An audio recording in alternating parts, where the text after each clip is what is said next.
And I just had this epiphany, and I said, Dad, like, I don't want to talk about stuff that doesn't matter with you.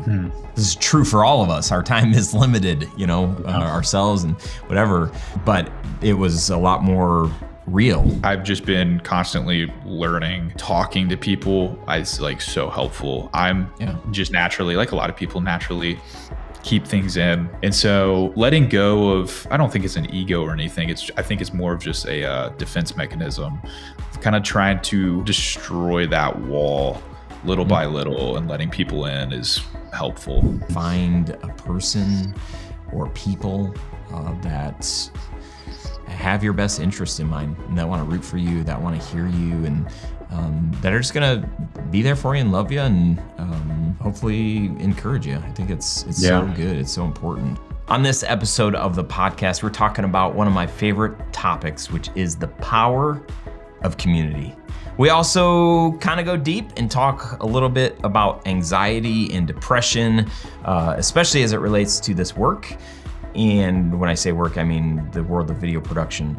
And also storytelling as a tool for social change. All that and so much more. Here we go. What's up, my friend? Welcome. I am Ryan Coral, host of the Grow Your Video Business show. That's this show. Thank you for being here. I am honored, humbled, excited. Thank you for taking time to be here, to learn, to grow. If you're a filmmaker, video business owner, production person, whatever, and you want tools, tips, tricks, hacks on how to better market yourself, how to do the operations parts of the business, which aren't super sexy, let's all be honest. That's not the part that we love doing. We love capturing beautiful imagery and creating powerful stories and doing meaningful work. And unfortunately, hanging out in a spreadsheet, budgeting for way more time than we want to, isn't that's not the thing. That's not why we got into this work. But my hope, my goal, is to give you tools that will help you do that betterer, more efficiently, and maybe even like it and not despise the parts that you currently do. So thank you for being here. I'm hoping that my 20 plus years of experience, of wisdom in running my own video production business can be of service and help you. So again, thank you. Thank you for being here. It means a lot. If you are someone who is searching for community, I would recommend reaching out, finding who in your local area would be open to grabbing lunch or coffee, and you being the person that would offer to buy lunch or coffee, and build your local network. That was how I got my start 20 years ago when I realized this is the work that I wanted to do. I just started meeting everybody that I knew, and some people were a little offended and didn't care to meet the quote unquote competition. But then there were enough people that were open to it and that were so kind and generous with their wisdom and poured into me and gave me ideas on how to price myself and how to get new clients. And that was so instrumental in my growing. So it's just been embedded in me since the beginning of my business. So for me to launch this show years ago, and for me to have online classes, and for me to build a community, just made sense. It's like a natural part of who I am and who I want to be. And I'm so thankful for those guys like Lee Thomas and Don Pham and so many people. We created, or sorry, it was already created. We created, stop saying that. I joined the Michigan Independent Video Association, which I don't know, they had 40 or 50 members. So many of them were old school video guys that shot weddings and had these massive cameras. And then there was like a new wave of filmmakers that were trying to, not be obtrusive and trying to be more like cinematic filmmakers. And that's where I kind of like fit in. But I wanted to learn from everybody, and I wanted to help everybody. So anyway, I say all that just to say thank you for being here. Like, let's grow together. In closing the loop, if you are searching for that kind of community, reach out locally, but then also virtually. Like this community that I have been crafting for the last, is it 8 years? There are incredible people here and people that want to help. So get plugged in. I host an event at our studio that's coming up in October called the Onward Summit. You can go to the studiosherpas.com website to learn more about that. And also I have the 10X filmmaker community. If you go to studiosherpas.com/10X filmmaker, I'm hosting a free coaching call. This is like a Q&A, and where I'll talk a little bit about what 10X Filmmaker is and answer whatever questions. But if you really want more consistent community, granted it's virtual, but I mean, if there's people that are local that are inside there, what an awesome opportunity and excuse to be able to meet people in person. But lots of cool stuff there. So check out the 10X Filmmaker community if you're at all interested in that. Again, studiosherpas.com/10, the number 10X filmmaker. And yeah, let's get into this episode. What's up, friends? Welcome to another episode of the show. Today with me is Zac Stracener, who is a director, producer, and CEO and co-founder of Film Clothing. Zac, a year in the making, and here we are, my friend. Welcome to the show. Thanks for having me. I'm excited to be here, man. So good. So tell us, like, what do you do? How do you spend your time? What's your work look like? Dude, usually I'm just hanging out with my wife and my cat. That's like 99% of what I do. The other 1% of the time I'm trying to make cool stuff. Mm-hmm. But no, so I'm obviously with Film Clothing. I founded that company, Film Clothing. We make workwear for the film industry. So people on set working, we're there to make their lives easier, better. So I'm running that usually during the week. Currently, I'm developing a feature film. That's kind of really my main focus right now, getting that up off the ground. So spending 1% of your time doing that is probably going to take just 1%. That's it. No, so that's been my other main kind of priority this year, has been doing that. So lots of fun stuff. And how did you get into the world of production? Like, where did that bug come from? Yeah, this is a fun one. I love it. So whenever I was like 8 years old, my little sister was having her second birthday party, and classic. We grew up with our grandparents, and my Nana had a Sony Handycam. It was the one that took like the little discs. And I got a hold of it and just started like videoing the little birthday party outside and stuff. Got like our super old cheap family computer, hopped in Windows Movie Maker and figured out how to make my first movie. But no, like for real though, ever since then, I feel like I just kind of fell in love with video and storytelling, trying to figure that out at a young age. And so that was kind of my start with everything. Mm-hmm. Well, then you progressed. At some point, you got into social media, and I think you had like 1.5 million followers or something. How did that even come about? That was crazy. It was wild. So like back in, it was I guess January of 2020. My little sister sent me, the same one whose birthday party, sent me a TikTok. And, I didn't know what a TikTok was. No one really did at the time. Right. And I tried to watch it, and it wouldn't let me watch it unless I downloaded the app. Inevitably, you download the app, you kind of get stuck there. And one day I was like, okay, I'm going to start just making videos. Fast forward 4 or 5 months, we're kind of all in lockdown mode. Everything's kind of weird in the world. And I'm like, well, I should be doing something, I feel like, with my time. And so I got my camera and a light and just videoed like a 16-second thing.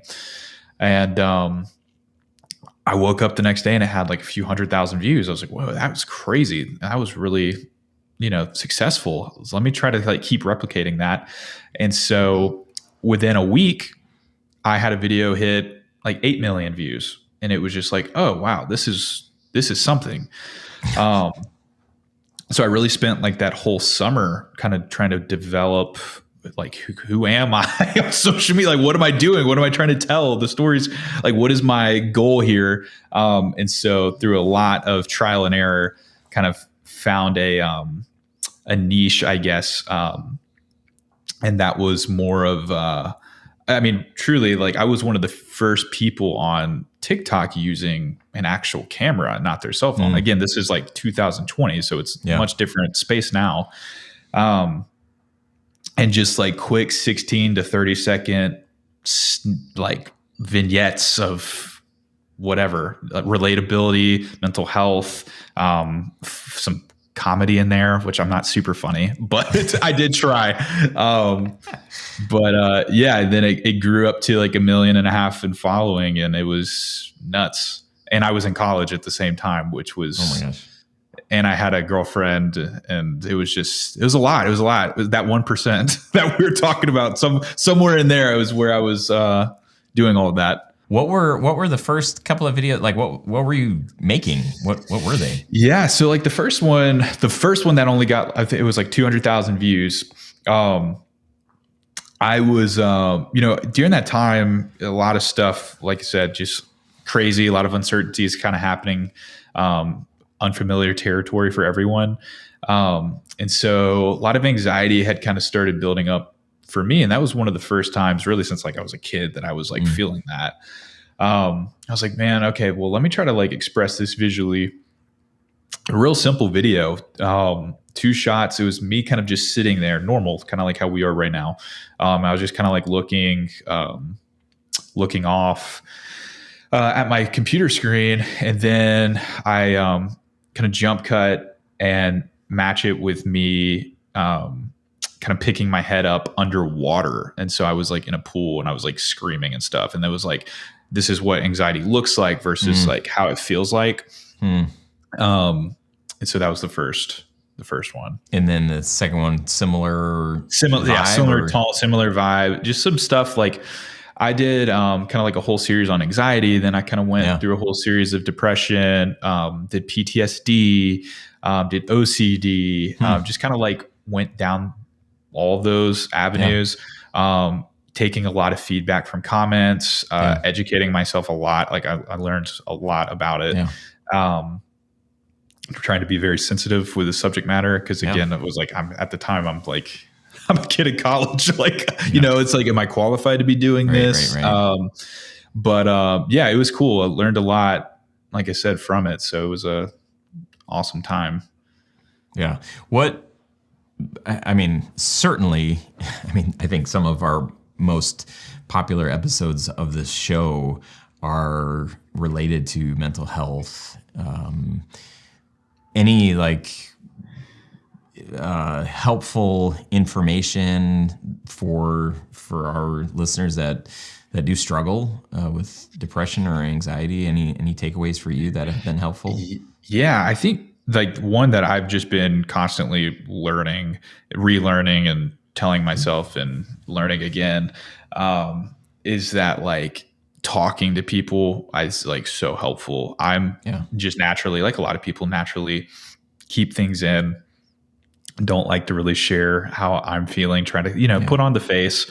And so letting go of, I don't think it's an ego or anything. I think it's more of just a defense mechanism, kind of trying to destroy that wall little by little, and letting people in is helpful. Yeah. It makes me think about, kind of personal story here, but in 2003, my wife and I had just gotten married, and a month or two after that, my dad let all of us kids know that he had cancer and that the doctor gave him like 6 months to live. And we're just like, oh my gosh. And we went to a Red Wings game. A friend of mine had gifted us some tickets and said, take your dad out and go get some time with him. And I remember driving home with him, and the conversation, we were just talking about like stuff that didn't matter, talking about the weather, talking about like whatever. And I just had this epiphany, and I said, Dad, like, I don't want to talk about stuff that doesn't matter with you. I only have our time is limited. Like, and this, this is true for all of us. Our time is limited, ourselves and whatever. but it was a lot more real because I'm like, okay, 6 months, that's all we've got. And so I just said, I want to talk about the stuff that like really matters, the stuff that you care about, the stuff that I care about. I want you to know that stuff. I want to know that stuff about you. And that was a really tough time for me to go through. I can't imagine what my dad, was going through inside. Sure. But that was a turning point in our relationship. And unfortunately, he didn't make it 6 months. It was just, I think, 3 months after he was diagnosed. Oh, wow. But I'm so grateful to have had that conversation with him. And to your point, I think it seems easier to like hold that stuff in and to try and deal with it on our own. But, I just got done the interview before you. I was interviewing Pat, who's in our mastermind. And one of the things that's so beneficial in coaching or in a mastermind group or in therapy, and somebody mentioned it, we were just on retreat with the mastermind, and somebody had used the word therapy. Like, it's so therapeutic, to be able to share the ugly parts of our business and of our lives, to give people a glimpse and to allow people to just say, like, I'm with you, to not necessarily have answers. But, that's where, having a therapist or a counselor, somebody that can, guide, and that has experience and knowledge and all that stuff. So, yeah, I think I love that you brought that up. And my encouragement for you listening is to not isolate, right? To find a person or people that have your best interest in mind, and that want to root for you, that want to hear you, and that are just gonna be there for you and love you, and hopefully encourage you. I think it's so good. It's so important. So thanks for doing that stuff. Even though for you felt unqualified, you still did it, and it sounds like it was helpful for a lot of people. Yeah, definitely. I think it also. I mean, I feel like truly showed me more of like the direction in storytelling I even want to go. Whenever I'm writing characters, how to try to translate, because it's so cliche, unfortunately, I feel like, to show mental health in films.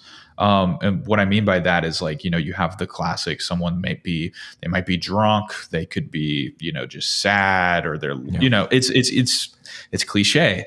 It's so how do you, or my goal is to try to, I guess, go against the grain with that and try to show that in a more unique, artistic, but also relatable, and also not be pretentious about it way.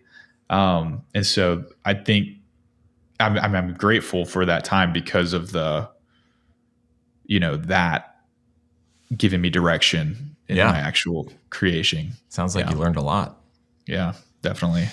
It's interesting that you say that. I watched a video a few weeks ago, and it was like two guys at a soccer match. Oh, I've seen this. Yeah. And that was like so. I mean, I was like, you're watching these two guys, and one guy seems pretty depressed. The other guy like shows up, he's happy, he's fired up, and he's trying to make friends with this random stranger next to him, the guy who's depressed or seemingly depressed, and they show, I don't know how many matches, these guys keep showing up, and this guy's always in a pissy mood, and the other guy's like always fired up and excited. And then I can't remember, like, something happened. Oh, he doesn't show up in the seat, like the guy who's really excited. And the happy guy. The happy guy. And I think, did he commit suicide? Was that like the... Yeah, that was implied or something. It was implied, yeah. And it was really powerful because, to your point of saying, like, I want to create stuff that's not so cliche. And there's a place for that, and it's good. But I was like, oh my gosh, like, wow, what you're kind of stunned. Powerful way to display this. Like, you think this whole time that if somebody's going to, commit suicide, it's going to be this guy that seems so depressed, but you don't even realize that the person that's showing up that's super fired has all sorts of demons inside that just, they can't deal with. And that was pretty powerful. It was good. It was a really good video. So what's obviously you're working on this feature. What's getting you excited, and as you're pursuing this work, what's lighting you up? Yeah. So I had a short film I guess it came out a year ago. That came out and it did pretty well festival wise. Was received well, and it's the film is about like a man who decides to take his life, and so I guess what's getting me excited is like I'm now kind of, since that's kind of like I'm out of that season of that film, kind of doing its run and everything is kind of out. Now kind of taking parts of that story, parts of that character, and really letting that blossom into this like an actual like full length screenplay. And not that like the feature film is not like the full length version necessarily of this, but just taking some themes from it. It's been cool. It's one of the first like full length feature films that I've written. I'm writing it with my buddy Jake, and it's just getting me fired up. Like it's cool. Yeah. Like now we're getting kind of the troops rallied, and so it's cool. It's like, I mean, I've never made a feature film, so it's like it's interesting kind of going through this process and having these conversations that as a kid you see a certain email from somebody might pop up. You're like, whoa, that's really cool that's happening now. And yeah, it's exciting. So that's what's getting me fired up. And so in this process, as you're experiencing it for the first time, what is working? Or, obviously you can't be like, well, here's the 10 steps to, creating a feature film, but like what's working for you right now? Yeah. I think the number one thing that worked was just writing the thing. Like, I think for so long, like literally a year, I was saying, and I think it's Nolan who said this. It was like maybe 80 or 90% of the screenplay is developed in your mind before you actually go to the paper. And I do think there's a lot of truth to that. And that's just how my mind works. Like I have to kind of have like a roadmap in my head on where I'm going in order to even really structure an outline and like map it out. Anyways, so whenever I just kind of said, okay, I just need to write, it was like, okay, things really started happening. And it's not as if even, the things at play knew I was writing. It's almost as if just like, I don't know what you want to call it, fate, energy, whatever it is, like something like it was like the world just knew like, okay, it's happening. Like it was just, I was making it happen. And then, I mean, I'm telling you, man, as soon as we were only like a quarter of the way through, and then just like big emails started coming through. I was like, okay, we've really got to kick it into high gear now. And so it's been fun. So yeah, I hope that answers your question. Yeah. I mean, sure. I think you're just, as you're going through it, what's the goal? When are you hoping to have it finished and ready for the world? That's a great question. Hopefully we could honestly start shooting this thing this winter is the goal. Yeah. Whether that's December, January, I don't know yet. But that is the goal currently. Yeah. That's cool. So tell me about this film wear. What the film clothing? Oh, film clothing. Yeah. Yeah. What do you want to know about it? What is it? What is it? Yeah. So it's actual workwear that we make for people who are working in production, live production, film world, whatever it is. And so like you can like charge your batteries and stuff on the, like, I can put that would be, I'm going to Okay. write that down. That'd be awesome. More of just like, we like to, I'll go ahead and name drop another company. Like we like to compare it to Carhartt. Like it really is more That's like, so funny. I was gonna say like, does Carhartt, are they aware of what you guys are doing? Okay, continue. Sorry. So it's it's a I mean, truthfully, we're a better Carhartt. Like we kind of take, I mean, Carhartt's, a solid work brand, but it's flawed, and because it is made for so cheap. And so like one of our big things is like we want to truthfully, it's like we don't make a ton of money on this stuff. Like it's really more of just a hobby that like we saw a need for ourselves, where it's like, oh man, like we need a super high quality shirt, like something that's more durable, that's going to be more sweat absorbent whenever I'm on set, because I sweat like a pig whenever like all the lights are on. I was like, I need something. And so it's probably about a year and a half old at this point. And we really just started trial and error again, just testing different materials, what works, what doesn't. We have a hat right now, the patch hat. And let me look, I have one right here. Yeah. Let me just grab it. Let's grab it for you. Okay. So this is our patch hat. You can kind of see. So we have like some ventilation going on. Yeah. We have like film clothing in there. And so, fix it in post is what it says. Of course. But so for all the audio listeners, here we go. What? We can take the patch off. So just like, like a camera has like A cam, B cam, and like patches are so popular in the film industry. There's like a couple of guys or girls who are making really interesting, fun designs. And so we wanted to kind of lean into that. And so we're really trying to have that more prominent across our entire line. So that's cool. Can I get a Carhartt patch? That's hilarious. I mean, sure, you could do whatever you'd like, honestly. That's fun. And how are you guys promoting it? We're on Instagram and like our website currently right now. And then it's like ads and everything, like Facebook and Google. So that's cool. I'm curious to know, I don't dabble much in the like feature world. Sure. So I'm just curious, as you are in that space, stepping into that space, are there events that you attend, things that you're kind of drawn to, like building your community?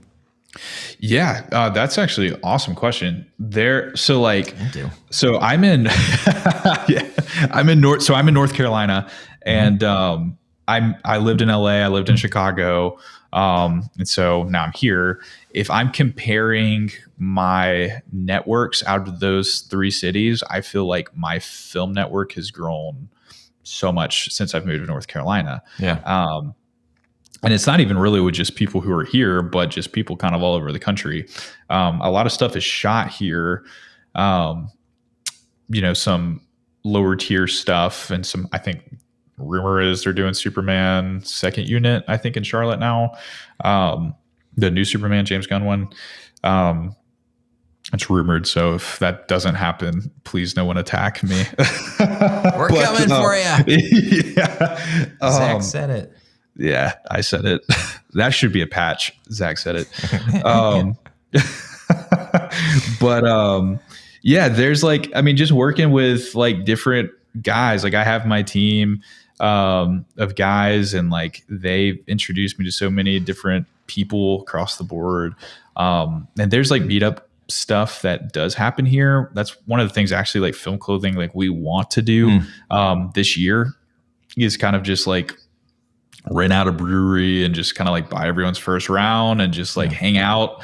We're not trying to sell anything, literally just trying to, make connections, make friends. And because at the end of the day, that was like really like my biggest goal with film clothing, was to like, kind of like you did, like really develop a community, like a place where filmmakers can kind of feel welcomed. And I think like clothing is such a way that we express ourselves as individuals. And so to kind of be limited, there's really not film clothing. There's nothing that really kind of exists like this. Right.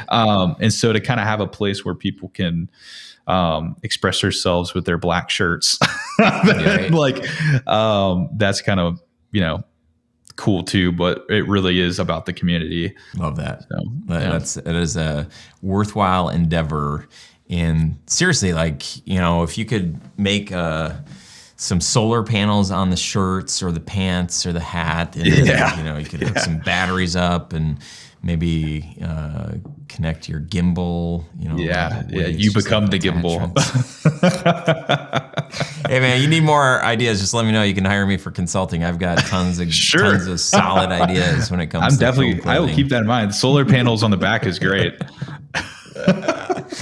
Wouldn't work that well in Michigan, as we don't have as many sunny days as I wish we would, but I digress. Well, what advice or encouragement would you have for somebody that's in the industry? Maybe they're stuck creatively, or they need some encouragement. What would you have for them? Yeah, I think like something. So like I've been in those seasons where like you're making things that you're not really inspired by. It's kind of more, high key light, just super, very, very corporate looking. Yeah. And there's like, you have to do it. Like, you have to pay the bills. Right.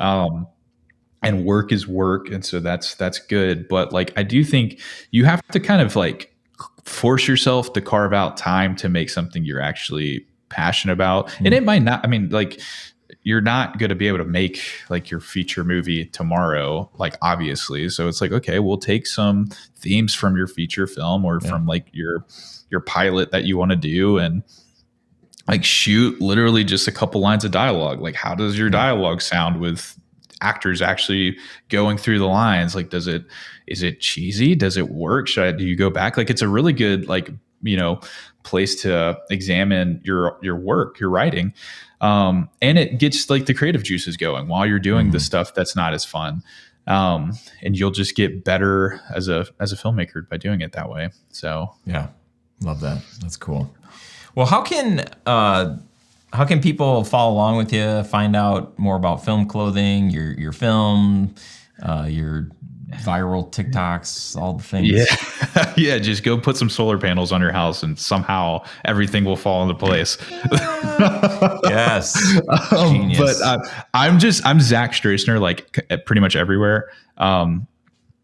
Instagram, that's really all I use, so don't go look for me anywhere else. Actually, I'm on TikTok as well.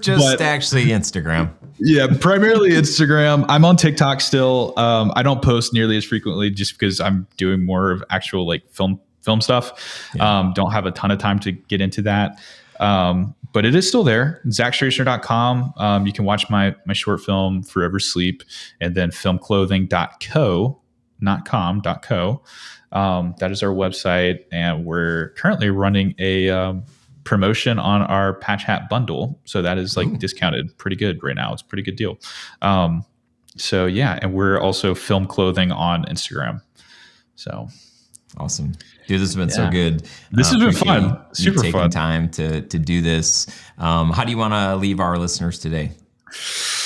Oh, wow. That's on the spot. How do I want to leave you guys? I guess I don't want to leave you guys. He's making me leave right now. We're ending it.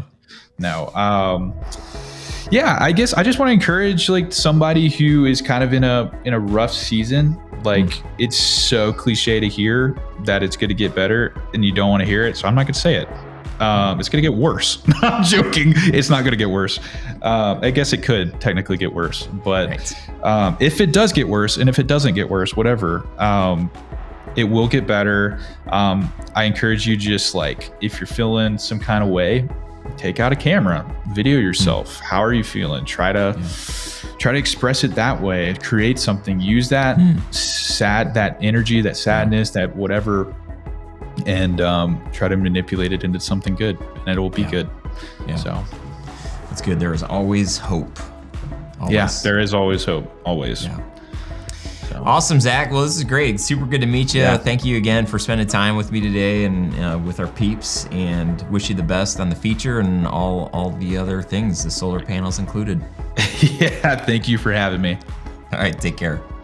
Thank you for hanging out on this episode. Super grateful for you. Let me know what you thought of the episode. Do you have any takeaways? Leave a comment in the video, share it with a friend if you think this was helpful. If you want to take a screen grab and text it over to somebody, I would be truly thankful for you doing that. And let me know if you do that. It's hard to know if people share, I guess until people do tell me. I do ask a lot of times, like, how did you hear about the show? And hey, so-and-so's share. So thank you for doing that. If you need my help, don't hesitate to reach out. My email address is ryan@studiosherpas.com. I'd love for you to get plugged into the 10X Filmmaker community. You can check that out by going to studiosherpas.com/10X Filmmaker, and at least join the free coaching call that I'm gonna host coming up here really soon. Otherwise, we got the Onward Summit and other things to engage you, to help you grow, to challenge you, to help you feel a part of something so much bigger. So that's my invitation to you. Thank you for being here, and I'll talk to you really soon. See ya.